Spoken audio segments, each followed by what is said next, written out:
I'm using Andy Sin's tripod, the beginner's vlogger kit.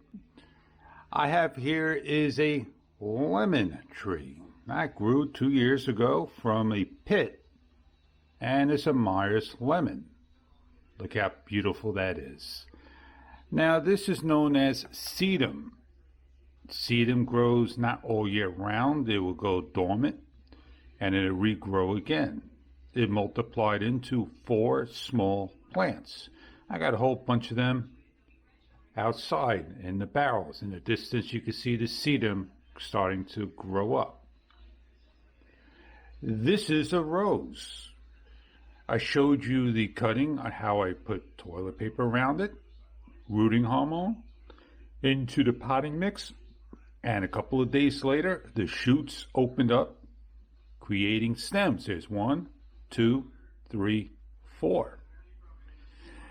In here is a clove of garlic. I did not know garlic starts at winter.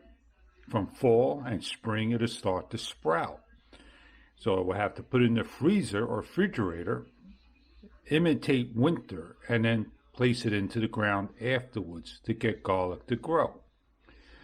These are 3 different types of cucumbers. This cucumber should be a pickle bush cucumber. It's growing a second layer. It's taking its time, but it grew pretty fast and sprouted. As you can see, the other cucumber, which may be pickle bush, you can see the second leaf coming up, and it's trying to lose its pea pod. This is Munch's cucumber. There are 4 of them, and they're slowly growing up. And they're facing towards the sun, and that has to lose that little pod. Radish. I planted radish from a seed, and I believe also from a germinated one in a bag, like so. Look how nice it's growing up. I'm just wondering why I have the stems higher, because it's just quickly reaching for the sun, or should they look like so and then sprout out? And we'll see what the inside radish would do as well as outside radish. This is known as sweet pea, a flower. I planted 4 of them. They can grow in the frosty time of winter when it's all over, and early spring. It started to shoot straight up, and then it's slowly starting to shoot. The head starts to turn towards the sun, as you can see all of them. I got one in a different container as well. And I got one over here in the distance, and I got some Texas bluebonnet that is very thin. It may not be the right time. You're wondering what this plant is. It's a golden sapphire dewdrop, and it's just holding strong. And this will be put outside in the springtime when it warms up, and it'll start to flower, purple flowers. You notice this one is the same thing. It's a golden dewdrop. And this one is really, really holding strong. That's a Mandarin Orange in the background. I don't think it survived, but all the leaves fell off. And the cyclamen has seen its time. It's dying.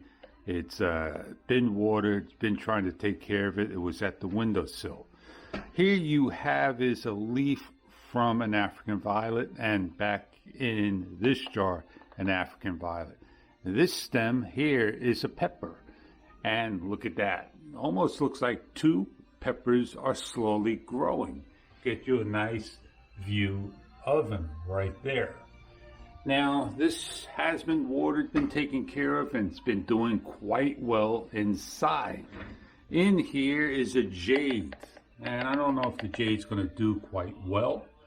And this one here is another, I believe, a pepper. Nope, it's a golden dewdrop. Over here, this is a black cherry. The black cherry has grown 1 layer of leaf. I'm trying to start pineapple, and the pineapple's been watered. This is the African violet that I grew from a leaf last year, slowly going. The last 3 are different peppers. This pepper was doing quite well, and it started to dry out and not doing too well. Here you got a pepper. Right there is something growing. I can't see if that is a bud or a new leaf. And this one is just holding strong and is not dying yet. But there you have all my plants doing a great job at winter. Now in the bag, you're going to ask me what's in there. What's in the bag? Some onions, some radishes, and some butter crunch lettuce, and also romaine lettuce. On that note, I want to see a rose come out of this thing springtime. Have a great day and catch you on many other videos to come.